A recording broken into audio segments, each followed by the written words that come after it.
What's going on, everyone? Today I want to talk about holotropic breathing or holotropic breathwork. Now, this isn't something that's very common. It's not often discussed in mainstream media. It's something that it's been more discussed in modern consciousness research, anthropology, various psychologies, Eastern spiritual practices, and also mystical traditions of the world. So that could include things like shamanism as well. Now, holotropic breathing, just to kind of keep it short and sweet, it's basically breath work where you're inhaling and exhaling the breath in sort of a circular motion, if you want to think of it that way. So you're like in and out, in and out, in and out. And you're not really, there's no sort of pattern to it. You're not holding on to any particular breath. You're kind of just taking it in and letting it go. Now, I would recommend when you're doing it to breathe in through the nose to activate the parasympathetic nervous system, and it's much more effective, in my opinion, than when you breathe through your mouth when doing this exercise. But you can, of course, breathe through your mouth. Really, it's just however you want to get the air in, however you want to get the carbon dioxide in, it's up to you. Now, the benefits of this, there's several benefits. So one is you can actually get into self-exploration and healing. Now this may come across a little bit woo-woo to you, but when you oxygenate yourself like that, you actually are, to some degree, repairing and working on the cells of the body. So it can be applied towards various methods of healing. Now when I say self-exploration, this is actually, it brings a sort of euphoria or euphoric state, which allows you to have certain insight, intuition. It's calming, it's relaxing. There's a lot of mental benefits to it. Now, if we were to get into the chemical benefits of it, carbon dioxide is a byproduct of energy-generating chemical reactions occurring within the cells of the body. Now, that actually diffuses into blood, which transports into the lungs, where it's eliminated from the body as exhaled air. So, simply put, it's a vital component in the maintenance, the chemical maintenance of the environment of the body, because it regulates the acidity of your blood, as well as other fluids inside and outside each cell of the body. So essentially you are performing like a healing, repairing, oxygenating of your blood and the cells of your body when performing these type of exercises, this type of breath work. Now I'm going to put some links in the description below to some articles and to some related videos where they are discussing holotropic breathing, giving you some examples. I don't want to get into actually doing a demonstration here in this particular video because I want this to be more of an informative introductory video, allowing you to go and delve down deeper and explore more with your own research. Now the shaman side of this, there's actually a few books which I've read. There's one by Michael Harner, and I'm going to put his link in the description below as well. Actually, he's written a number of books on this, and he talks about shamanism and holotropic breathing and its benefits. I'm also going to include other research articles in the description below to the benefits of, or the effects of holotropic breathing involving carbon dioxide, CO2 in the body, and how that affects your blood and your cells, the cells of your body. So I want you to take a look at that as well, because I think it's really useful information. Now, one aspect of this holotropic breathing approach, which I personally like, it's a form of meditation where you're essentially taking in the breath and releasing the breath, but you're doing all of this with no attachment whatsoever to the actual activity of breathing.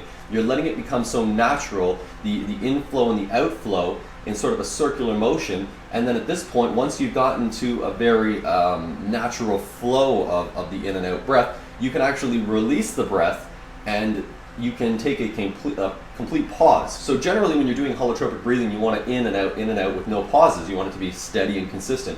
But now if you get to the point where you've done this and mastered this to some degree, you can actually release the breath, and you don't have to take another breath in for, you don't necessarily know. I mean, you can, I wouldn't recommend holding a clock or a watch or something beside you, because then you have this sort of mental awareness that you're trying to keep time, or kind of trying to keep track or extend the duration of the no breathing.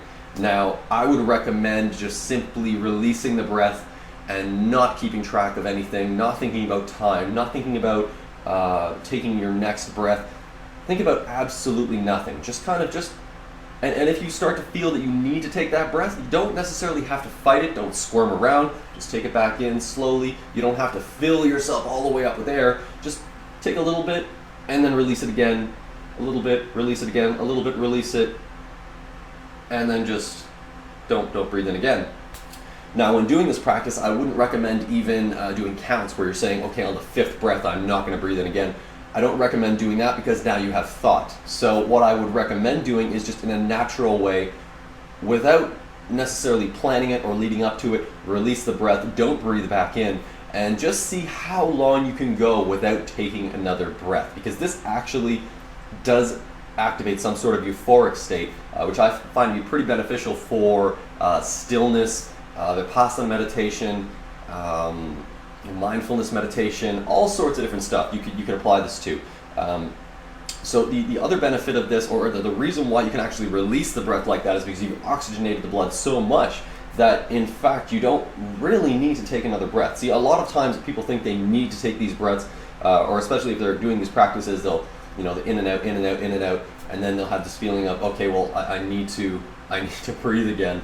But at this point, you've actually oxygenated your blood so much that you can go without a breath for 1 minute, 2 minutes, 3 minutes, so on and so forth, and it can keep counting up. So I would recommend trying this exercise, trying this approach, and don't keep track, don't keep time, just release the breath and see how long you can get yourself to go without breathing in again. And then when you do decide to take in that breath, make sure that it's not sort of an anxiety-filled, anxious, oh no, I need to breathe, but make it more natural where you're just slightly inhaling a little bit and then releasing it again. Now, if you want to get into some sort of mental practice as well that you can apply with this, think that you are breathing in the good, out with the bad. In with the good, out with the bad. Now, when I say good, bad, these are just sort of mental constructs, ideas that I'm presenting to you. There really is no good or bad in any sense of those words. But let's say if you are trying to do a healing practice, it could be beneficial to apply these mental thought processes, which will allow you to think, hey, now I'm inhaling the good energy, exhaling the bad energy, exhaling the illness, exhaling the, if you're sick, if you're not feeling well, even if it's something as simple as a flu or something like that, you're exhaling that and you're inhaling the goodness, inhaling the healing oxygen that's going to move through your body, through your cells, and help heal you up. Now, if you have asthma or something like that, I would recommend trying holotropic breathing with a practitioner that's familiar in the exercise so that he can guide you and assist you and supervise while you're doing this, because if you do have asthma, it may be a little bit difficult for you to do. Not impossible, and still definitely beneficial. There actually hasn't really been any reported downsides or issues that have arisen from people trying holotropic breathing, so it's a relatively safe exercise for you to do, and it's great because everyone can do it, starting from just taking in that first breath and then exhaling, and just go from there. So next time you have a few minutes, 5-10 minutes, give it a try.